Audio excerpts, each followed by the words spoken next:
Okay,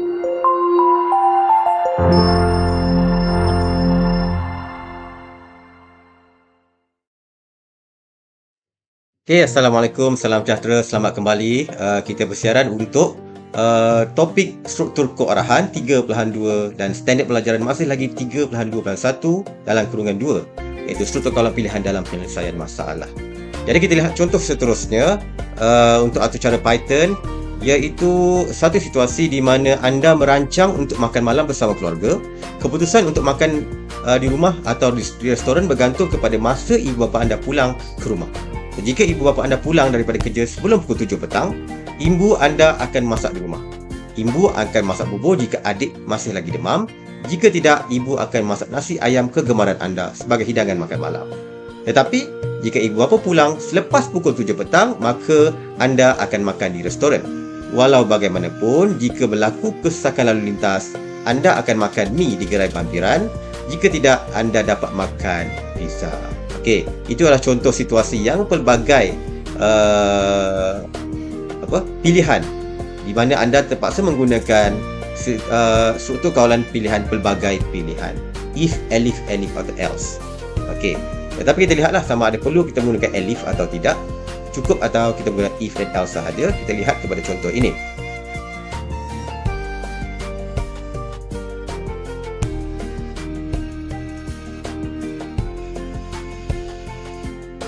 Okey. Prosedur kodnya begini, iaitu mula, pukul berapakah ibu anda habis bekerja? Jika masa kurang dari 7 petang, maka dia akan ada if yang seterusnya. Adakah adik demam? Jika adik demam, maka dia akan makan bubur. Kita akan makan bubur bersama-sama. Jika tidak, kita akan makan nasi ayam. Jika tidak, jika ibu tidak balik daripada pukul 7 petang, dia lebih daripada pukul 7 petang, lewatlah. Jika berlaku kesesakan lalu lintas, maka kita paksalah makan mi di gerai mamak yang hampiran. Jika tidak, kita mengena makan pizza dan akhirnya tamat. Itu adalah prosedur kod yang jelas dan ringkas. Dan apabila kita bina carta alih, kita akan nampak di sini mula masa ibu bapa habis kerja, masa kurang 7 PM, ya. Maka kita akan semak pula status adik. Adakah adik demam? Jika tidak, ya makan bubur. Jika tidak, dia makan nasi ayam. Okey. Dan jika ibu balik lebih daripada pukul 7 PM, lewatlah. Maka kita semak status jalan. Adakah jalan sesak? Jika ya, maka makan mi goreng di mamak sahajalah di kedai mamak. Ataupun jika jalan tidak sesak, maka anda beruntung, anda dapat makan pizza. Dan paparkan apakah jenis makan malam anda di akhir sekali. Dan tamat. Okey, kita lihat bagaimanakah rupanya atur cara ataupun segmen kod untuk atur cara Python. Pertama sekali, perlu ada tajuk lah sepatutnya. Tajuknya adalah apakah menu makan malam kita pada hari ini? Satu tajuk. Okey, kemudian kita mintakan pengguna masukkan integer input, iaitu user input, masa ibu habis kerja pukul berapa. Okey. Dan if user input ni kurang daripada 7, maka dia akan tanya lagi. Input yang kedua, adakah adik masih demam? Tekan ya atau tidak, Y ataupun N. Dan jika user input 2 ini jawapannya ialah ya, maka print makan bubur. Else, print makan nasi ayam. Okey, itu untuk satu golongan untuk loop untuk jika if user input adalah kurang daripada 7. Jika lebih daripada 7, kena guna else. Else, user input 3, adakah jalan sesak? Dia akan tanya pula input yang lain, ya atau tidak, yes or no. If user input 3 sama dengan Y, maka print makan mi. Else, print makan pizza. Jadi tidak ada menggunakan elif di sini kerana ada dua pilihan sahaja. If ibu balik kurang dari pukul 7 atau lebih dari pukul 7, dan kemudian setiap itu ada syarat yang lain, iaitu adakah adik masih demam atau tidak, ataupun adakah jalan sesak. Jadi kita hanya menggunakan if dan else sahaja dalam contoh ini. So yang ini tak perlu buat, hanya untuk paparan anda, hanya untuk pengetahuan anda bagaimana kita menyelesaikan contoh-contoh yang pelbagai situasi. Ini adalah contoh yang berikutnya, iaitu anda memakai jam analog untuk bangun setiap hari dan anda perlu reset semula jam penggera secara manual setiap hari. Anda mendapat idea supaya suatu jam digital dicipta untuk mengautomasikan proses ini. So berikut adalah rancangan anda. Jika jam menunjukkan masa tetap untuk bangun, maka ia akan menyemak adakah hari ini hari Minggu. Jika hari ini adalah hari Minggu, atau cara akan menyemak sama ada hari tersebut ialah hari cuti awam. Jika hari tersebut adalah hari cuti, maka jam tidak akan berbunyi. jam akan bunyi seperti biasa sekiranya hari tersebut adalah hari bekerja. Okey, ini untuk mereka yang suka bangun lewat malam pagi lah. Okey, hari cuti sahaja jam tidak berbunyi. Okey, kecuali kalau hari cuti biasalah, hari cuti am. Okey, dia tidak akan berbunyi.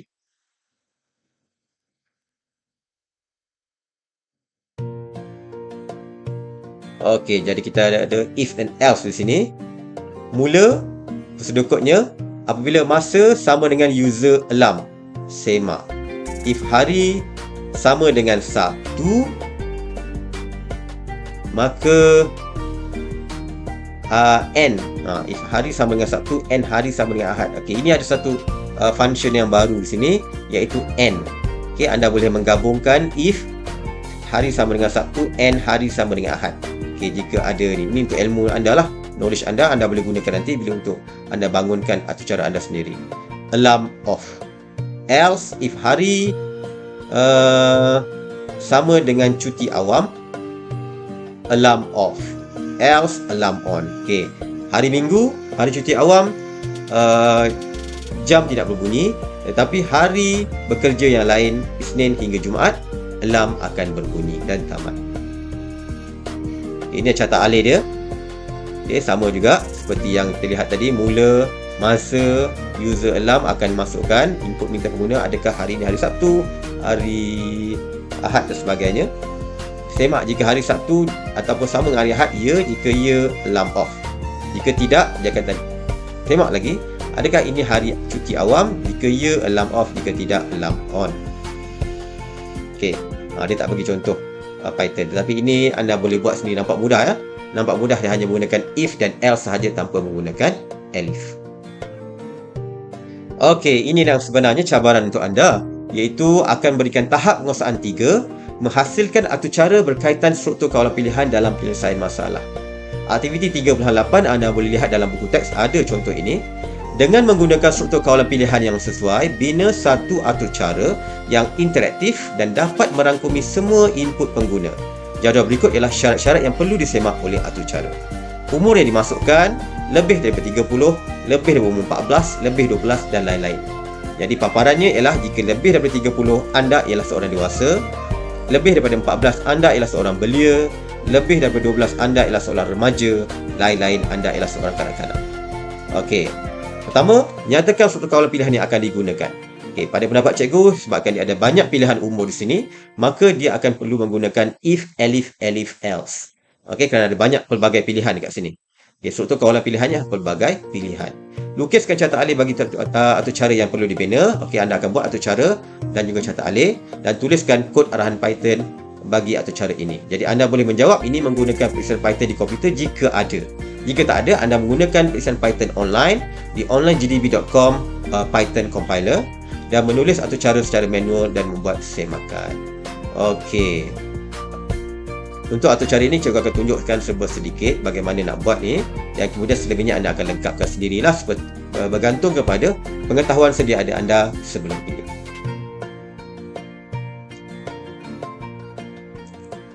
Jadi seperti biasa, anda buka onlinegdb.com/online_python_compiler. Okey, di mana di situ akan bawa anda kepada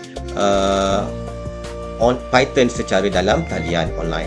Okey, seperti biasa anda clearkan dahulu semua atur cara yang diberikan, segmen kod yang diberi secara default. Okey. Okey, dan kemudian langkah yang pertama ialah kita kena buat carta alih. Okey, buat carta alih. Tak perlulah cikgu buatkan carta alih itu bagaimana ya. Anda faham sendiri. Rujuk kepada contoh-contoh sebelum ini bagaimana untuk membina carta alih tersebut. Okey. Dan seterusnya ialah bagaimana membina kod arahan Python. Yang pertama sekali ialah anda kena printkan tajuk dia terlebih dahulu. Print dalam kurungan, apakah tajuk di sini ialah atur cara interaktif. Tajuk dia terpulanglah kepada anda. Atur cara interaktif.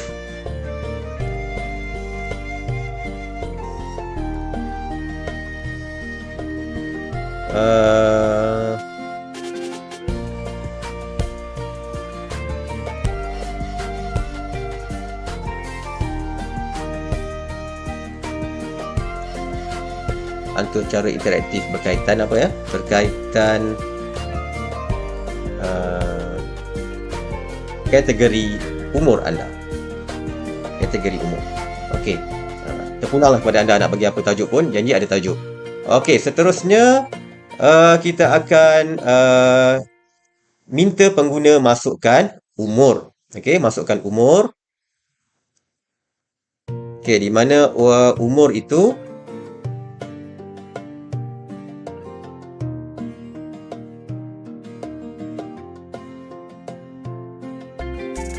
okey. Jadi kita akan minta input atau cara interaktif. Jadi kita minta pengguna masukkan umur. Kerana inputnya ialah umur. Daripada umur barulah kita akan tahu sama ada dewasa, belia, remaja atau kanak-kanak. Jadi print. Bukan print. Okey.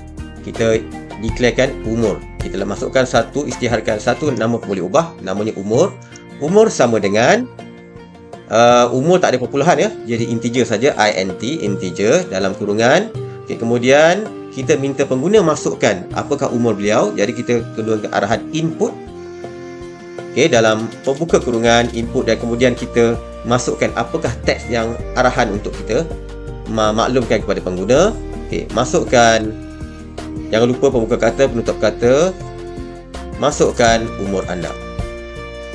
Okey, kemudian ada apa? Noktah bertindih ini. Okey, dan jarakkan, dan kemudian baru penutup kata dan penutup kurungan. Okey. Bila kita run, cuba kita lihat apakah hasil dia.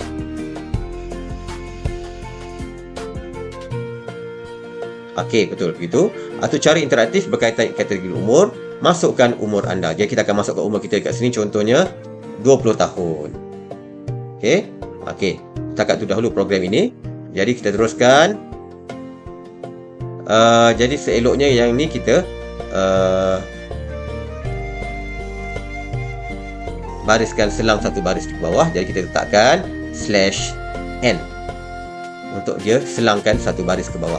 Okey, kemudian barulah kita gunakan arahan if dan else. Okey. If. Okey, if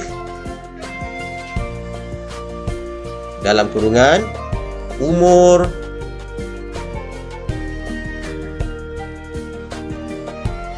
lebih besar daripada 30. Okey. If umur lebih besar dari 30, jangan lupa tanda noktah bertindih begitu. Okey, jika umur lebih besar dari 30, anda nak buat apa? Print. Okey, print, kita akan printkan dalam kurungan anda ialah seorang dewasa. Okey, anda ialah seorang dewasa. Okey, kemudian jika bukan umur 30, kita nak letak apa di situ? Okey, if umur 30, print anda seorang dewasa. Else. Okey, else jangan lupa titik bertolak di noktah bertindih. Else exit. Okey, contoh. Okay, kita cuba run. Masukkan umur anda. Okey, katakan umur anda ialah 20. Anda masukkan 20. Exit. Okey, dia exit. Okey, betul lah tu. Okey. Okey, cuba run lagi sekali. Masukkan umur anda, katakan 31. Okey, dia akan print anda ialah seorang dewasa dan kemudian dia exit. Okey, betul lah tu. Okey, cuma sekarang ni anda perlu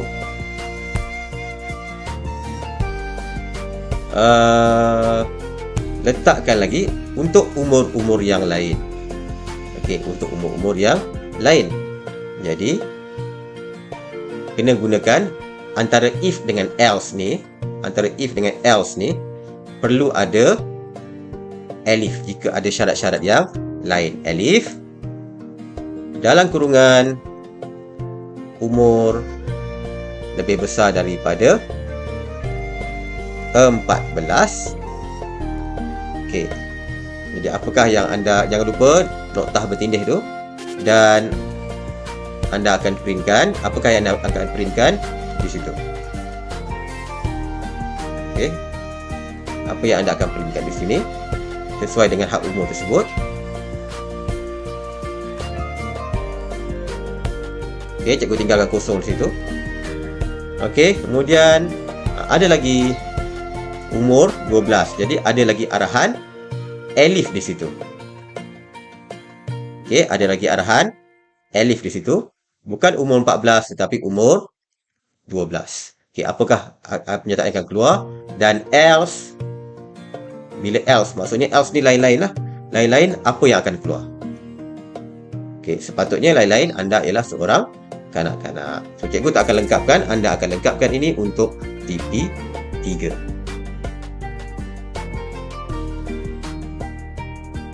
Okey, untuk topik yang seterusnya, untuk standard pelajaran seterusnya, ya 3.2.1 dalam kurungan 3, struktur kawalan pilihan bersarang dalam penyelesaian masalah. Okey, apakah yang dimaksudkan struktur kawalan pilihan bersarang? Kita telah ada if else, if, elif, else. Okey, yang ini dia lebih kepada apabila dalam if tu ada if lagi dan di dalam if ada if lagi. Jadi ini menunjukkan bahawa dia bersarang. Maksudnya dia macam apa? Berturutan. If tersebut. Okay, contohnya sini A kurang daripada B. Adakah ya jika ya dia akan cetak B, jika tidak dia akan tanya soalan yang lain pula. Adakah A lebih besar daripada B? Jika ya dia akan lebih besar daripada B, dia akan cetak. Okey, jika tidak mungkin akan ada syarat yang lain juga di bawah ni. Contohnya, nanti cetak A dan B adalah sama. Jadi ini adalah contoh struktur kawalan pilihan bersarang yang bandingkan nombor A dan B. Yang sebelum ni pun kita dah buat juga, ada pilihan bersarang, maksudnya dua if yang berturutan begini. Okey, cumanya tadi kita gunakan if, elif kan. Ini kemungkinan ada situasi di mana if di bawah dalam if ada if lagi, ada else, dan else ada if lagi, ada else lagi, dan dia bersarang. Dia semakin rumit dan semakin complicated. Okey, kita lihat di sini contoh 3.26. Okey, penyelesaian masalah menggunakan struktur kawalan pilihan bersarang. Kishan diberi tugasan oleh gurunya untuk menulis satu atur cara yang meminta pengguna memasukkan satu nombor integer kecuali kosong. Atur cara ini akan mengenal pasti dan memaparkan integer tersebut sebagai integer negatif atau integer positif. Jika integer positif, atur cara pula akan mengenal pasti dan memaparkan integer tersebut ialah nombor ganjil atau nombor genap.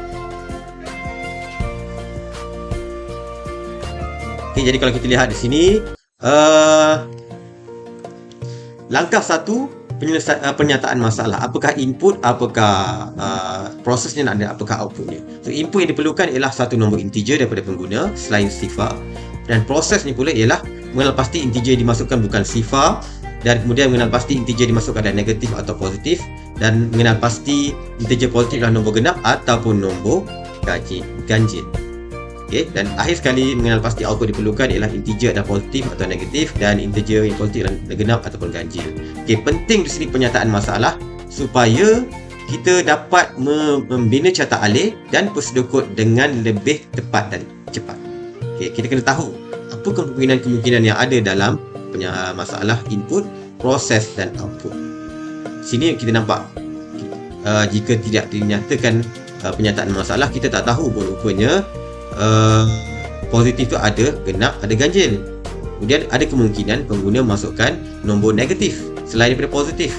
Okey, walaupun bukan sifar tetapi mungkin negatif 2 contohnya. So ini adalah pentingnya langkah 1, iaitu pernyataan masalah.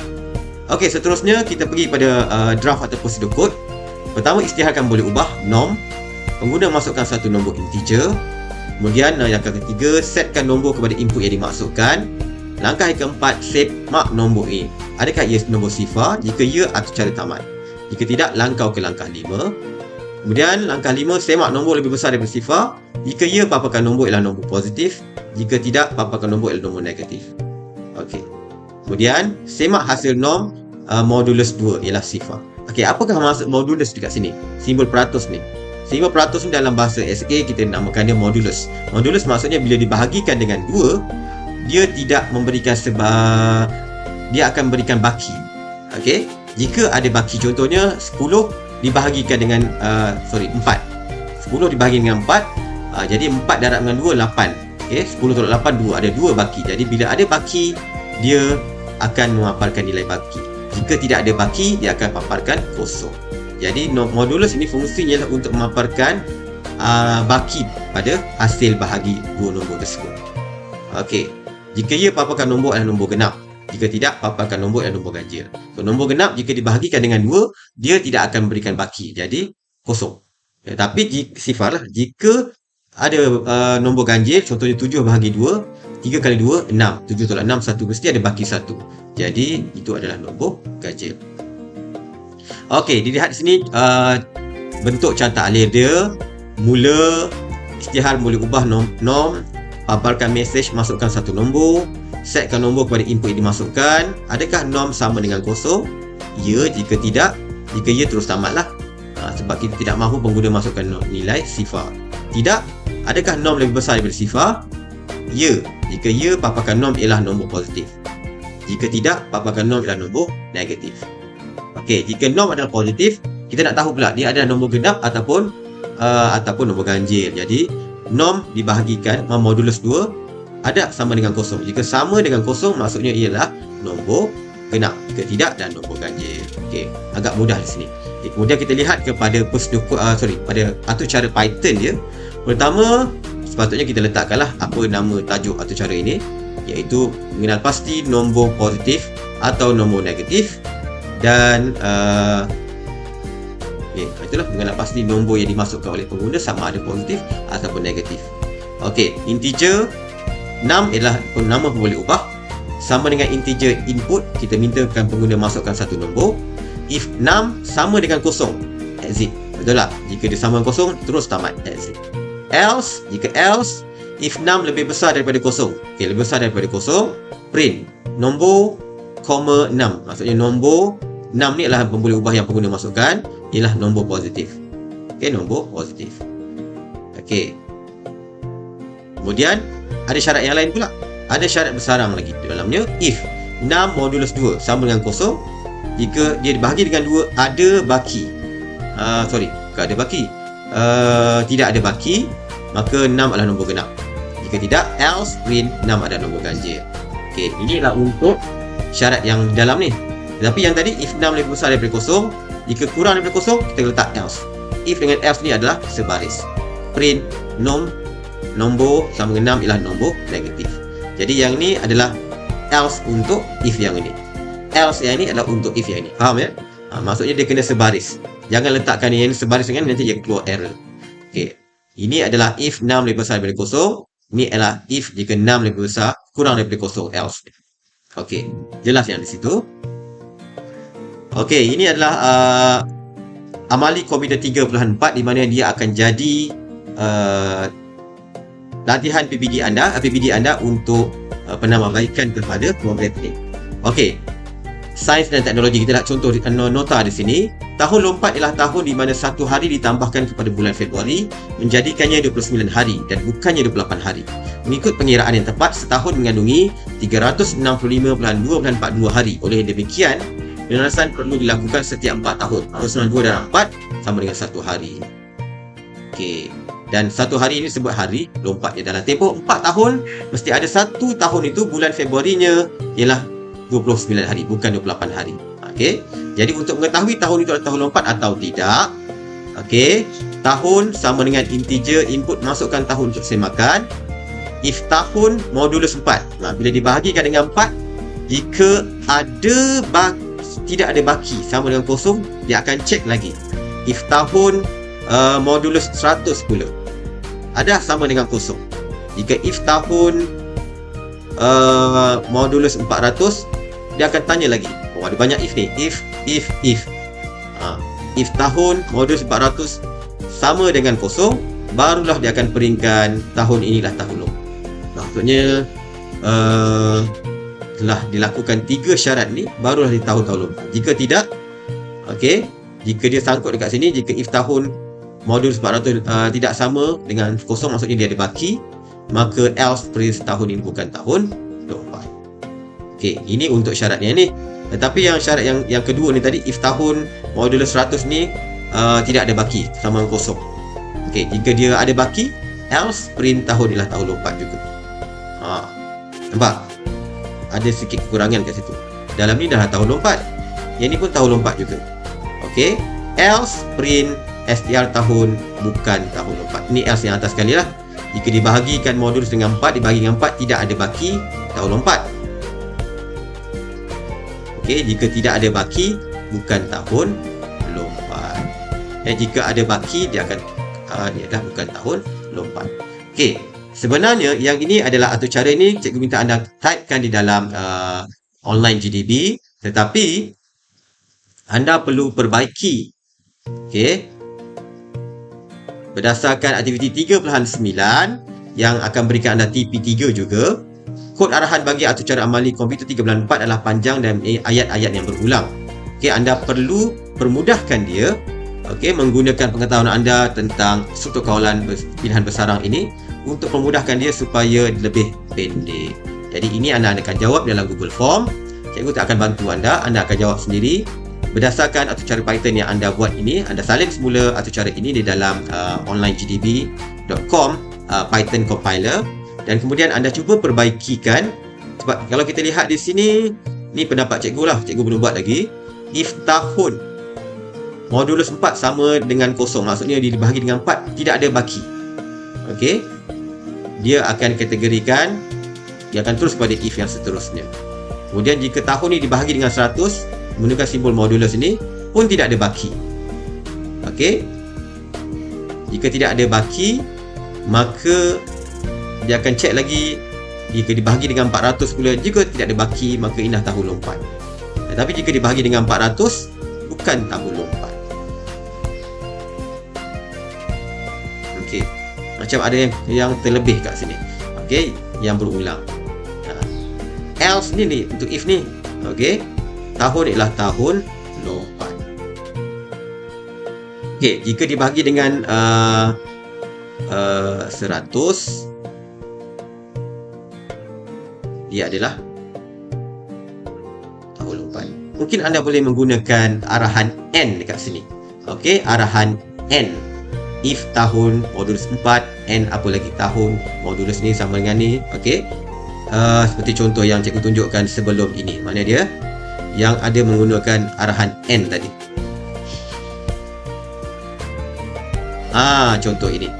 Okey, yang kita dah bincang sebelum ini dalam video sebelum ini. If hari Sabtu, if hari sama dengan Sabtu, N hari sama dengan Ahad. Mungkin anda boleh menggunakan arahan N di sini untuk menjawab soalan ini. Okey, cuba fikirkan, cuba fikirkan sendiri dan cikgu berikan hint saja, tips untuk anda menjawab. Okey, selamat menjawab soalan ini untuk TP 3, aktiviti 3.9. Okey, selamat menjawab.